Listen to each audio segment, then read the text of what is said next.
Feeling a bit tempted by this field. It's a beautiful morning after a big storm last night.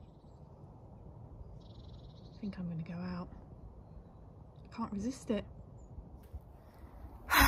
This is the second time I've done this at this permission. I've forgotten my pinpointer, my trowel, my whole belt basically. I've managed to find spare gloves in my car boot, but I've really only got my detector and my spade. But I can't resist it. Look, there's a field just waiting for me.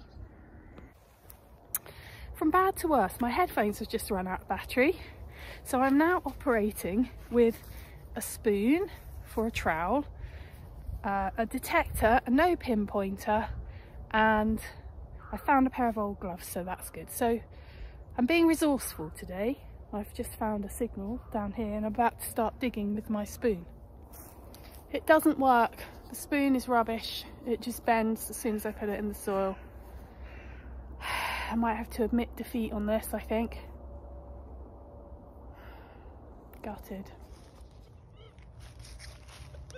I know I said I was going to stop, but I'm not here very often at this permission, and I'm just going to keep trying.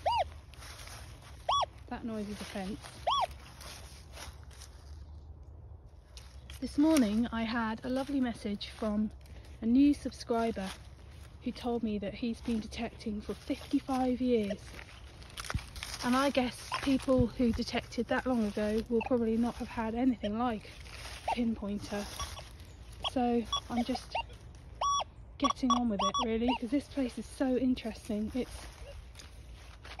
just above a medieval village, and within a mile of this permission we've got a Roman villa, a Motte and Bailey castle, and Iron Age ring enclosures.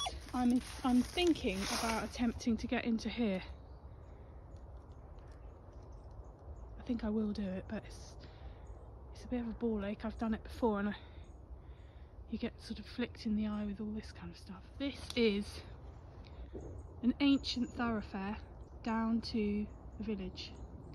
So this is an ancient wool market village with a very old church from the 13th century, and you can't see it from here, but there's a footpath that runs down there and a footpath that runs along there, and they converge in that corner. If I can get to that corner, I think it could be interesting.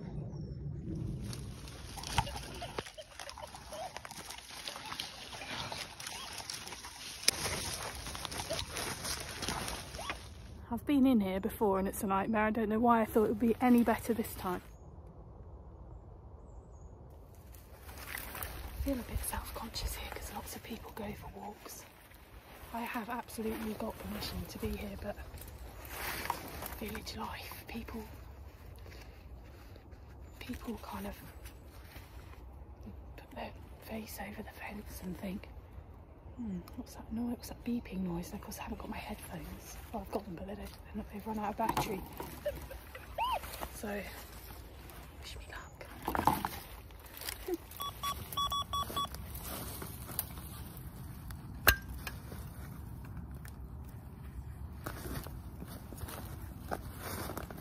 I'd like you to be a cam. Oh wow!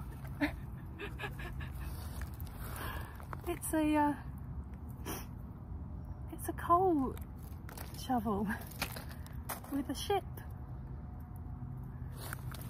That is so cool. I was going to say it's highly likely to be a can because I find a lot of cans down here. Yeah, this is like a brass, it's got a kind of orangey colour to it. Coal shovel with a ship. I'd say that's probably Victorian or possibly 1800s, maybe more likely. No, I think probably it is 1800s. What's going on this ship? It's got 3 sails. It's got any writing on it. That is a great little item. I love finding artifacts anyway, so to find something that's kind of got a household use, I'll find something to do with that.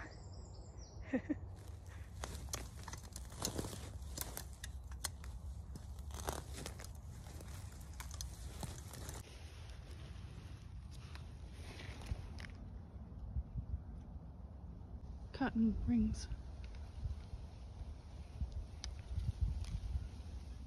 Well, not a massive haul this morning.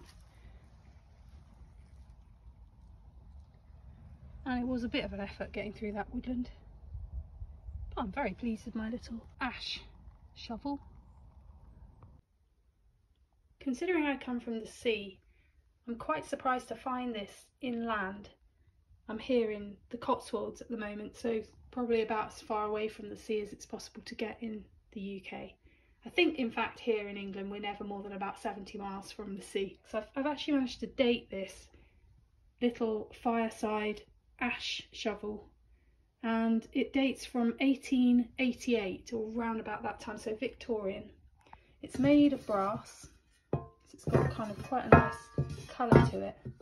It's not in the best condition, as you see it's all a bit broken.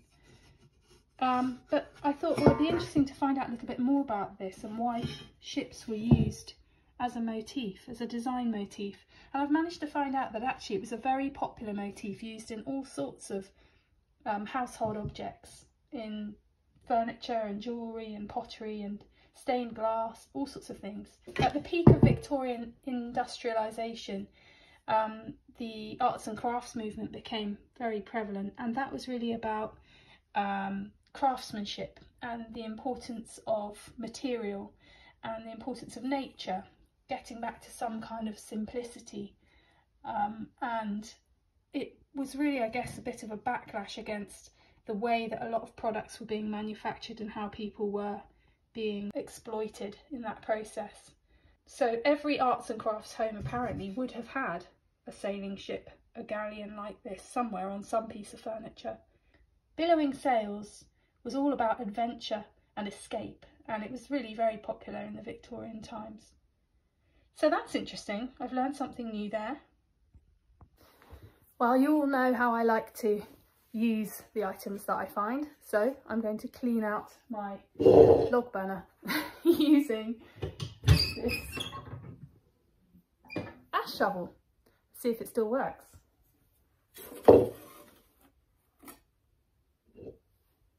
Well, it does work. Brilliant. I haven't got an ash shovel, so that is going to be my new ash shovel.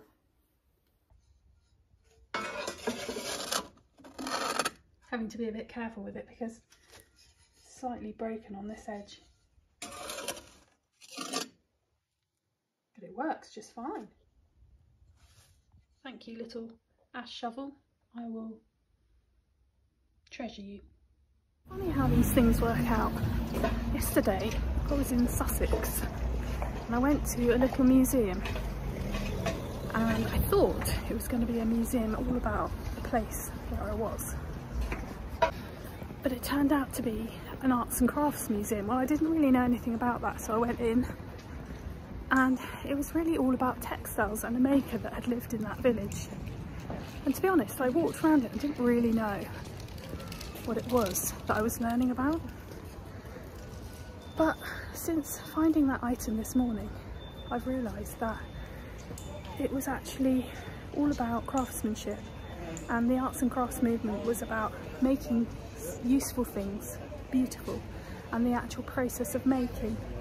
And it was quite an important time for women in craft because it was the first time that they were recognised for their skills as makers. So I've actually now come into a little town nearby in the Cotswolds to where I've been detecting, and I'm going to visit the local museum and find out a bit more if I can. Here in the display of Victorian things from this local area is this request to help the poor of the town, and the idea here is that it would be kind to give money to raise fuel for the poor, and in some ways it underlines how important the fireplace was in those times, providing heat, source for cooking and hot water.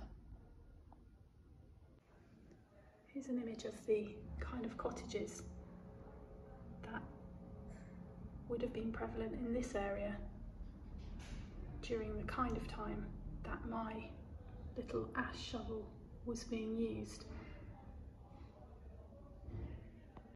And here is exactly why the arts and crafts movement came about. It was a kind of backlash against this industrialisation and the mass manufacture of products that meant that lots of people had to live and work in really horrible conditions, working in factories.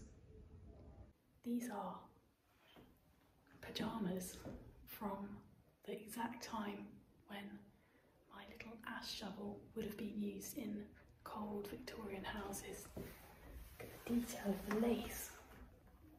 It's quite fancy, isn't it? To be honest, it doesn't look that warm. This is another one. This little pin tuck cotton nightie. So pretty. But yeah, not very warm. You can see why a fire would have been very important. Here's an image of a family at pretty much exactly the same time that my ash shovel would have been made, sitting around their range, which would have done everything from heating the house, heating the water and cooking all the meals. What interesting objects. These are called patterns. And they're an early kind of overshoe, it says here, that was worn to protect feet and shoes from the mud, puddles and rubbish. It's got a kind of iron ring underneath it and a wooden sole on top. And interestingly, I found something just like this at my house.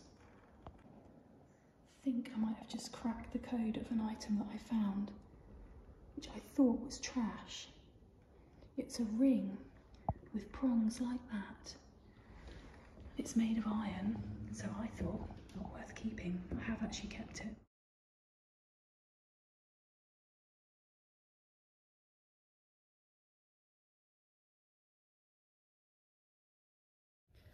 I've come back to my permission because I want to see if what I found is a pattern or overshoe or a kind of clog that would have allowed the wearer to rise up above the mud.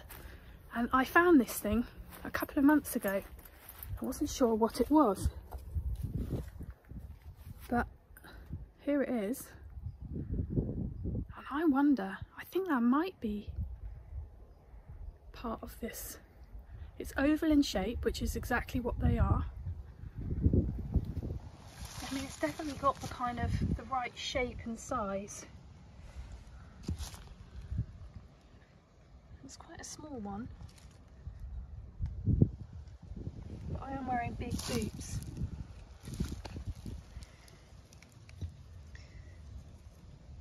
That's what it looks like from the side. I can't think what else it would be. I did ask myself at the time what that was. But yeah, I think that might be maybe an explanation for what this object could be. What a result!